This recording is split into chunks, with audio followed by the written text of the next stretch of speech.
எப்படி நடந்தது அந்த பயங்கரம் என்று சன்னமான குரலில் விவரித்துக் கொண்டிருந்தார் அந்த குற்றவாளி.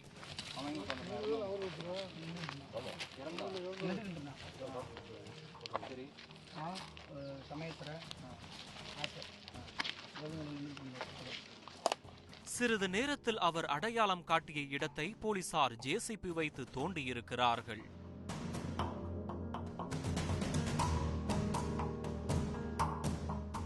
உள்ளே இருந்து மனித எலும்புகள் வெளியே தெரிந்தன. கிட்டத்தட்ட 2.5 வருடங்களாக வெளியூரில் வேலை செய்து வருவதாக ஊரே நினைத்திருந்த ஒரு நபர் இப்படி அநியாயமாக கொன்று புதைக்கப்பட்டிருக்கிறார் என்று தெரிந்ததும் மக்கள் அனைவரும் கொந்தளித்து போயிருக்கிறார்கள். எப்படியும் மகன் திரும்பி வந்து விடுவான் என்று காத்திருந்த தாய்க்கு அந்த கொடூர செய்தி மனதை மறத்து போக செய்துவிட்டது. கண்ணீர் வற்றி அனாத்திக் கொண்டிருந்தார். 10 லட்சம் ரூபாய் காசு வாங்கிருக்கேன். அவன் காசு கேட்பான்ட்டு 10 லட்சம் ரூபாய் கொடுத்துருக்கானோ. சொந்த பந்தம், உற்றார் உறவினர், ஊர் மக்கள் என எல்லோரையும் 2.5 வருடங்களாக ஏமாற்றி உண்மையை புதைத்து வைத்திருந்தவர் ஆர்த்தி. அந்த பயங்கரத்தை செய்து முடித்தவர் இளையராஜா. நடந்த இந்த கொடூர கொலைக்கு தொடக்க புள்ளி இந்த வீடுதான். கொல்லப்பட்டவர் ஸ்ரீகாந்த், 42 வயதாகிறது. ராமநாதபுரம் மாவட்டம் திருவாடானை அருகே உள்ள கொடுங்குளம் பகுதியைச் சேர்ந்தவர். இவருக்கும் ஆண்டிக்காடு பகுதியைச் சேர்ந்த ஆர்த்தி என்பவருக்கும் 18 வருடங்களுக்கு முன் திருமணம் நடந்திருக்கிறது. இந்த தம்பதிக்கு 2 மகன்கள் உள்ளனர். ஊரில் வீடு கட்ட நினைத்த ஸ்ரீகாந்த் அவரது நண்பர் இளையராஜா என்பவரை துணைக்கு வைத்துக் கொண்டு வேலையை தொடங்கியிருக்கிறார்.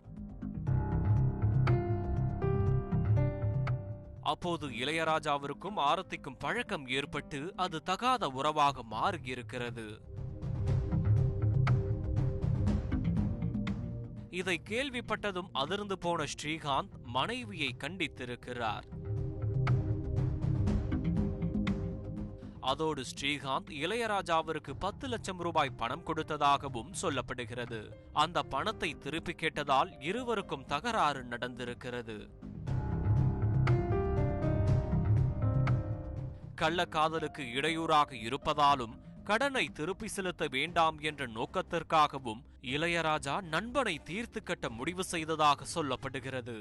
இளையராஜா சிவகங்கையைச் சேர்ந்த அஜித்குமார் என்ற கூலிப்படை தலைவனிடம் பேசி ஸ்ரீகாந்தை தீர்த்து கட்ட எல்லா ஏற்பாடையும் செய்திருக்கிறார். திட்டமிட்டபடி கடந்த 2021 நவம்பர் மாதம் மாடு வாங்கி தருவதாக கூறி ஸ்ரீகாந்தை இளையராஜா நண்பர் ஒருவரின் காரில் அழைத்து சென்றிருக்கிறார். இலக்கினி வயல் காட்டுப்பகுதியில் கார் அவர்களை இறக்கிவிட்டு சென்றிருக்கிறது. இளையராஜா கூலிப்படையினரை மாடு விற்க வந்திருப்பவர்கள் என்று அறிமுகம் செய்திருக்கிறார். அனைவரும் ஒன்றாக மது அருந்து இருக்கிறார்கள். ஸ்ரீகாந்திற்கு போதை தலைக்கேறியதும் மறைத்து வைத்திருந்த அரிவாளால் வெட்டி கொன்றுவிட்டு சடலத்தை குழி தோண்டி காட்டிற்குள்ளேயே புதைத்திருக்கிறது அந்த கும்பல். குடும்பத்தில் ஏற்பட்ட பிரச்சனை காரணமாக ஸ்ரீகாந்த் வெளியூரில் வேலை செய்வதாக ஆர்த்தி அனைவரையும் நம்ப வைத்திருக்கிறார். ஒரு வருடத்திற்கு முன் ஆர்த்தி அவரது 2 மகன்களையும் அழைத்துக் கொண்டு திருச்சி அரியமங்கலம் பகுதியில் வீடு வாடகைக்கு எடுத்து அங்கேயே வசித்து வந்துள்ளார். ஸ்ரீகாந்தின் தாய்க்கு ஆர்த்தி மீது சந்தேகம் இருந்திருக்கிறது.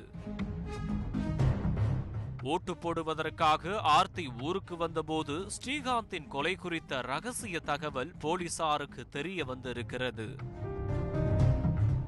அதன் அடிப்படையில் போலீசார் ஆர்த்தியையும் இளையராஜாவையும் கூலிப்படை தலைவன் அஜித்தையும் பிடித்து கிடுக்குப்பிடி விசாரணை நடத்தியிருக்கிறார்கள். அதில்தான் கள்ளக்காதலுக்கு தடையாக இருந்த கணவனை மனைவி காதலனை ஏவி தீர்த்து கட்டிய பயங்கரம் அம்பலமாகியிருக்கிறது.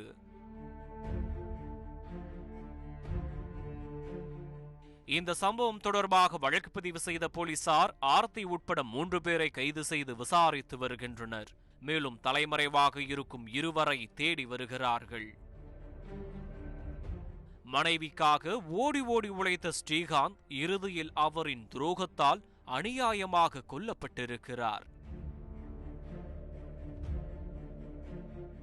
கள்ளக்காதல் கருவிருக்க தயங்காது என்பதை இந்த சம்பவம் மீண்டும் ஒருமுறை உணர்த்தியிருக்கிறது.